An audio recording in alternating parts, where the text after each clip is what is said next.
Donald Trump দাবি করেছে ইরানের সঙ্গে মঙ্গলবার পাকিস্তানের ইসলামাবাদে বৈঠক হতে যাচ্ছে, অথচ একতরফা আমেরিকার পক্ষ থেকে বৈঠকের কথা বলা হচ্ছে।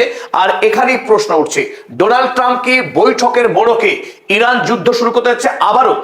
কারণ এই মুহূর্তে থানায় দারোগা বাবু একজন নিরপরাধ আসামিকে লকআপে তুলে এনে থার্ড ডিগ্রি প্রয়োগ করে ঠিক যেমন ভাবে বাধ্য করে না করা অপরাধকে স্বীকার করতে, ঠিক সেইভাবে দারোগা বাবু সাজছেন ডোনাল্ড ট্রাম্প। ইরানকে বাধ্য করতে চাইছেন একাধিক অন্যায় শর্তে রাজি করাতে। তার অন্যতম, ইরান কোনোদিনই পারমাণবিক অস্ত্র বানাতে পারবে না। ইরানের কাছে এই মুহূর্তে 400 কেজির অধিক যে এনরিচড ইউরেনিয়াম রয়েছে, সেই ইউরেনিয়াম মার্কিন সেনারা অভিযান করেও উদ্ধার করতে পারেনি ইরানের বাড়ি থেকে, সেই ইউরেনিয়ামকে স্বেচ্ছায় আমেরিকার হাতে তুলে দিতে হবে ইরানকে। এটা ডোনাল্ড ট্রাম্পের দাবি। এবং স্ট্রেট অফ হরমুজকে আন্তর্জাতিক বাণিজ্যের জন্য উন্মুক্ত করে দিতে হবে।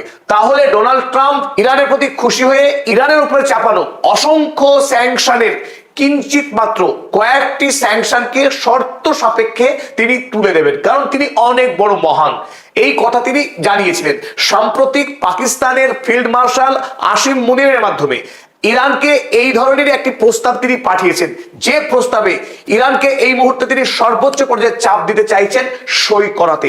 যদি ইরান সই না করে, তাহলে স্রেফ আমেরিকার সেই বিগ B-2 গোমর বিমান সহ আমেরিকার F-35 আকাশ থেকে বোমা হামলা করে ইরানের সমস্ত পাওয়ার স্টেশন, সমস্ত ব্রিজকে ধ্বংস করে দেওয়া হবে। যদিও এই চালানে তিনি বলেননি ডেথ অফ সিভিলাইজেশন, তিনি বলেননি, কিন্তু ওয়ার ক্রাইম, যুদ্ধ অপরাধের সমস্ত কথাই তিনি বলেছেন। কারণ তিনি আমেরিকার রাষ্ট্রপতি, কারণ তার উপরে রাষ্ট্রসংঘের নিরাপত্তা পরিষদ কোনো স্যাংশন লাগাতে পারে না। তার মুখে লিউকোপ্লাস্ট লাগানোর ক্ষমতা এই মুহূর্তে পৃথিবীর কারণ নেই, তিনি অন্তত মনে করছেন। আজ সন্ধ্যাবেলায় ডোনাল্ড ট্রাম্প আরো একটি টুইট বোমা ছেড়েছেন ইরানের সঙ্গে আলোচনার প্রেক্ষিতে। সেখানে তিনি স্পষ্ট জানিয়েছেন, মঙ্গলবার সকালবেলা ডোনাল্ড ট্রাম্পের একটি বিরাট প্রতিনিধি দল তারা ইসলামাবাদে এসে পৌঁছবে। সময় একদিন, 22শে এপ্রিল শেষ হচ্ছে আমেরিকা এবং ইরানের মধ্যে 2 সপ্তাহের যুদ্ধবিরতির মেয়াদ। তাই এই মঙ্গলবারই হ্যাস্ত ন্যস্ত করতে হবে ডোনাল্ড ট্রাম্পের দাবি। এই মঙ্গলবার ইরান যদি চুক্তিপত্রে সই না করে, তাহলে বুধবার থেকেই শুরু হয়ে যাবে আকাশ থেকে বোমা বর্ষণ, ডোনাল্ড ট্রাম্প জানিয়েছেন। চলুন আমরা দেখে নিই টুইটে কি বলছেন তিনি। We are offering a very fair and reasonable deal. তিনি ক্যাপিটালে ডিল লিখেছেন। মঙ্গলবারে মার্কিন যে প্রতিনিধি দল আসছেন, সেই প্রতিনিধি দলের হাতে ইরানের সাথে চুক্তির লক্ষ্যে তিনি একটি ফেয়ার অ্যান্ড রিজনেবল, একটি নিরপেক্ষ এবং যুক্তিগ্রাহ্য ডিল দিয়ে পাঠাচ্ছেন তার প্রতিনিধি দলকে ইসলামাবাদে। And I hope they take it, because, এবং তিনি বিশ্বাস রেখেছেন যে ইরানের প্রতিনিধি দল ইরান তার দেওয়া এই প্রস্তাবকে মেনে নেবে, গ্রহণ করবে। ইফ দে ডোন্ট, এখানেই ডোনাল্ড ট্রাম্প সেই হুমকি, আমেরিকা যুক্তরাষ্ট্রের B-2 বোমারুর হুমকি। The United States is going to knock out, the very word knock out, wrestling match হচ্ছে, নক আউট করে দেবে একদম, knock out every single power plant and every single bridge in Iran. ইরানের প্রত্যেকটি power station এবং bridge ধ্বংস করে দেবেন। এই কথাটি ইন্টারন্যাশনাল ওয়ার ক্রাইম। কোন রাষ্ট্রনায়ক কোন দেশের সিভিলিয়ান ইনফ্রাস্ট্রাকচার, নাগরিক পরিকাঠামোকে ধ্বংস করব, এই কথা বলা আন্তর্জাতিক আইন বিরোধী। এটি একটি বড়সড় যুদ্ধ অপরাধ। মার্কিন যুক্তরাষ্ট্রের প্রেসিডেন্ট বলে কথা, তিনি গর্বের সঙ্গে জানাচ্ছেন ইরানকে ধ্বংস করবেন। আর এখান থেকেই ডোনাল্ড ট্রাম্পের অভিপ্রায় স্পষ্ট, আমি অন্যায় দাবি করব, মানতে হয় মানো, না মানলেই যুদ্ধ। ডোনাল্ড ট্রাম্প যুদ্ধ চাইছেন আলোচনার মোড়কে, এটাই স্পষ্ট অবস্থান যুদ্ধবাজ, মিথ্যাবাদী, কপট প্রতারক ডোনাল্ড ট্রাম্পের। স্বাভাবিকভাবে প্রশ্ন হচ্ছে, ইসলামাবাদের এই আলোচনায় আমেরিকার পক্ষে কারা বা কে আসেন? এই ক্ষেত্রে এক্সিওস খবরের কাগজ তারা জানিয়েছে, Trump to send Vance back to Pakistan for make or break Iran talks. ইরানের সঙ্গে এই আলোচনায় পুনর্বার আবারও ভ্যান্স আসছেন ইরানের মুখোমুখি হতে। আর স্বাভাবিকভাবেই যদি জেডি ভ্যান্স আসেন, ডোনাল্ড ট্রাম্পের সব থেকে বিশ্বস্ত যে দুইজন, একজন হলেন তার নিজস্ব উপদেষ্টা স্টিভ উইটকফ এবং তার জামাতা জারেড কুশনার। ডোনাল্ড ট্রাম্পের বিশ্বস্ত এই দুই জায়নবাদীও আসছে জেডি ভ্যান্সের সঙ্গে আলোচনার জন্য। যদিও এক্সিওস এবং সিবিসি খবরের কাগজ তারা জানিয়েছে জেডি ভ্যান্স, উইটকফ এবং জারেড কুশনারের কথা, কিন্তু আমেরিকা অফিসিয়ালি এখনো পর্যন্ত কোনো নোটিফিকেশন দিয়ে জানায়নি। তবে সম্ভাবনা অত্যন্ত প্রবল তারাই আসছে পাকিস্তানে। একদিকে ডোনাল্ড ট্রাম্প বিয়ের দিন পাত্র সব ঠিক করে বসে আছেন, কিন্তু পাত্রীপক্ষের যাদের সঙ্গে বিবাহ তাদের পক্ষে কিন্তু কোনো খবর নেই। এদেরও ঠিক সেই অবস্থা। পাত্র নিজেই পাত্রীকে নির্বাচন করেছেন, বিবাহের দিন ঠিক করেছেন, গাড়ি ভাড়া করেছেন, বরযাত্রীও বলেছেন, কিন্তু এখনো পর্যন্ত পাত্রীকে জানানো হয়নি, পাত্রীর পরিবারকেই জানানো হয়নি যে তিনি বিবাহ করতে আসবেন। ইরানের পক্ষে এখনো পর্যন্ত এই সভার বিষয়ে কোনো কিছু জানানো হয়নি যে তারা এই সভায় আদৌ যোগদান করছে কি যোগদান করছে না, সেই বিষয়ে কিন্তু কোনো খবর নেই। No decision yet on sending negotiators to Pakistan as Iran urges end of naval blockade. ইরানের পক্ষে এই বিষয়ে অর্থাৎ ইসলামাবাদে মঙ্গলবারের সভার বিষয়ে কোনো সিদ্ধান্ত গ্রহণ করা হয়নি।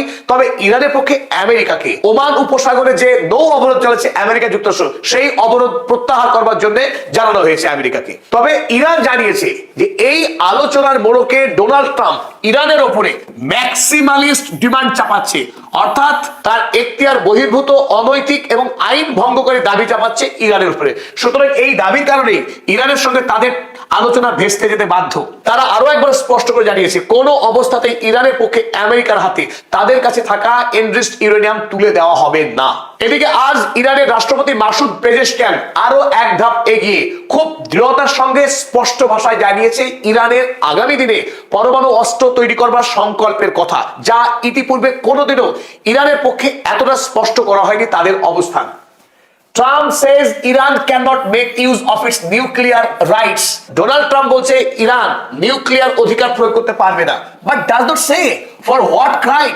কিন্তু ট্রাম্প একথা জানাচ্ছে না কোন অপরাধে ইরান পারবে না। মাসুদ পেজেশকিয়ান স্পষ্ট বলেছে মধ্যপ্রাচ্যে একটি রাষ্ট্র ইসরায়েল, তারা যদি পরমাণু অস্ত্র তৈরি করতে পারে, কাছে রাখতে পারে, রাষ্ট্রসংঘের নিরাপত্তা পরিষদের রেজলিউশনকে ভায়োলেট করতে পারে, তাদের দেশে আইএই এর প্রতিনিধি দলকে তাদের দেশে ঢুকবার যদি অনুমতি না দেয়, তাতেও যদি তারা পার পেয়ে যায়, ইরান কোন অপরাধে পারমাণবিক অস্ত্র তৈরি করতে পারবে না তা তো ডোনাল্ড ট্রাম্প জানায়নি। হু ইজ হি, কে সে, to deprive a nation of its rights? Donald Trump কে যে ইরানের রাষ্ট্রীয় অধিকার থেকে ইরানকে বঞ্চিত করবে?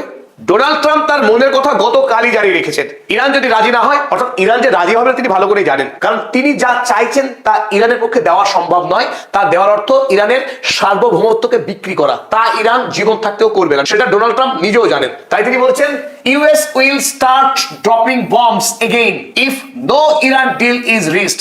যদি ইরান চুক্তিতে আবদ্ধ না হয়, তাহলে নতুন করে আমেরিকা আবার ইরানের উপরে বোমা ফেলতে শুরু করবে। 15 তারিখে ভ্লাদিমির পুতিনের নিরাপত্তা গোয়েন্দা যারা, তারা এই কথাই জানিয়েছিল গোপনে গোপনে যুদ্ধবিরতির সময়ে ইসরায়েল এবং আমেরিকা ইরানে স্থল অভিযান চালাবার জন্য চূড়ান্ত প্রস্তুতি গ্রহণ করছে। তাই যে কোনো অজুহাতে এই যুদ্ধবিরতি ভেঙে ইরানের উপরে আবারও হামলা করবে এই দুই সাম্রাজ্যবাদী রাষ্ট্র।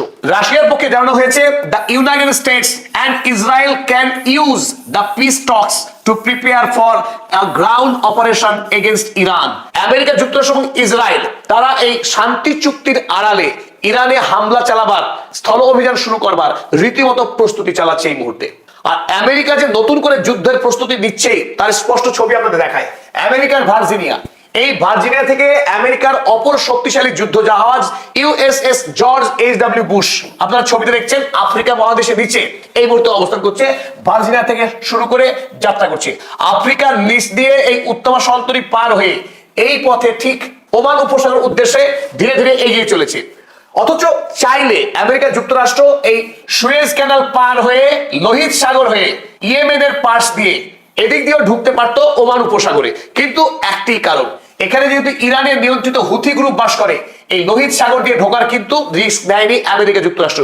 তার যুদ্ধ জাহাজকে নিরাপদ রেখে ঠিক এই ঘুর পথে, সবথেকে দূর পথ দিয়ে আমেরিকা কিন্তু এই মুহূর্তে ইরান হামলার লক্ষ্য নিয়ে তার এই যুদ্ধ জাহাজকে নতুন করে আরো একবার পাঠাচ্ছে। আর এই জাহাজে 70-এর কাছাকাছি ফাইটার জেট মজুদ আছে, যারা ইরান হামলার কাছে আমেরিকা ব্যবহার করতে পারে বলে অনুমান করা হচ্ছে। তবে আমেরিকার গতি প্রকৃতি এবং ইরানকে যে নতুন করে হামলা করতে চলেছে সেই খবর ইরানের কাছে আগে ভাগেই রয়েছে, তাই তারা যুদ্ধবিরতিতে মোটেই বসে নেই।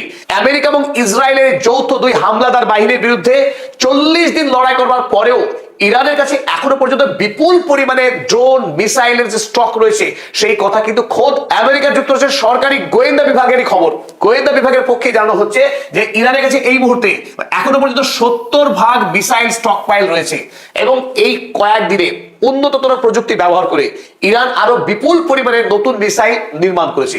এবং যুদ্ধের অব্যবহিত পরে 60 মিসাইল লঞ্চার তাদের অক্ষত ছিল এবং 40% ড্রোন তাদের কাছে মজুদ ছিল বলে দাবি করেছে আমেরিকার গোয়েন্দা বিভাগ। তারা এক সপ্তাহ আগেই দাবি করেছিল যে ইরানের কাছে 50%, 70-এর জায়গায় তারা বলেছিল 50% মিসাইল তাদের এখনো স্টক রয়েছে। তারা কিন্তু এই এক সপ্তাহের মধ্যেই 20% মিসাইল স্টক আরো বেশি আছে বলে দাবি করলো। সেখান থেকে অনুমান হয় যে ইরানের কাছে কত পরিমাণ মিসাইলের মজুদ রয়েছে আমেরিকার কাছে তার সঠিক কোনো সংবাদই নেই, সঠিক কোনো হিসেব নেই। আজ প্রেস টিভিকে সাক্ষাৎকার দিতে গিয়ে ইরানের আইআরজিসি এয়ারোস্পেস এয়ারফোর্সের কমান্ডার জেনারেল মৌজভি তিনি জানিয়েছেন, during the ceasefire Iran has been upgrading and replenishing its missile and drone capabilities faster than before the war।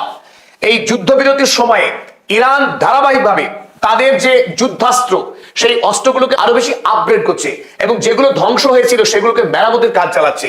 ফাস্টার than before the war, যুদ্ধের আগের থেকে অনেক বেশি দ্রুত গতিতে এই মুহূর্তে ইরান তার অস্ত্রের সংখ্যা বাড়িয়ে চলেছে। ইরানের সরকারি মিডিয়ার পক্ষে আরো একটি খবর আমরা পেয়েছি, Iran has covered around 100 additional missile launchers, যেটা অত্যন্ত গুরুত্বপূর্ণ। শুধু মিসাইল থাকলেই শত্রুপক্ষকে আক্রমণ করা যায় না, যদি লঞ্চার না থাকে। সেই লঞ্চার নতুন করে নির্মাণ করছে ইরান। অথচ ডোনাল্ড ট্রাম্প দাবি করেছিল ইরানের সমস্ত মিসাইল লঞ্চার্সকে ধ্বংস করেছে, এমনকি মিসাইল লঞ্চার্স তৈরি করার যে পরিকাঠামো তাও অবলিটারেট করে দিয়েছে। কিন্তু এই যুদ্ধবিরতির সময় ইরান বিদ্যুৎ গতিতে নতুন করে মিসাইল লঞ্চার্স নির্মাণ করে চলেছে। কারণ ডোনাল্ড ট্রাম্পকে কোনোভাবেই বিশ্বাস করা যায় না ইরানকে যে আরো একবার হামলা করবেই, যতক্ষণ পর্যন্ত ইরান এই যুদ্ধে সম্পূর্ণরূপে বিজয়ী হচ্ছে আর আমেরিকার নাস্তানাবুদ হচ্ছে সম্পূর্ণরূপে, ততক্ষণ এই যুদ্ধ থামতে পারে না। Since the ceasefire and is recovering missile from underground sites, এবং এই যুদ্ধবিরতির সময় ইরানের ভূগর্ভে যে বিপুল পরিমাণে মিসাইলের মজুদ ছিল সেই সমস্ত মিসাইলকেও বাইরে বের করে এনে প্রস্তুত রাখা হচ্ছে যুদ্ধের জন্য। শুধু এখান থেকেই পরিষ্কার যে একদিকে আমেরিকা যখন ইরানকে হামলা করতে প্রস্তুত হচ্ছে, অপরদিকে ইরানও চুপচাপ বসে নেই, তারাও এই সম্ভাব্য যুদ্ধের জন্য সমস্ত রকম প্রস্তুতি নিয়ে রেখেছে যাতে আমেরিকাকে ঐতিহাসিক শিক্ষা দেওয়া যায় আরো একবার। সকলকে অসংখ্য ধন্যবাদ পদাতিক চ্যানেলকে ভালোবাসা দেওয়ার জন্য।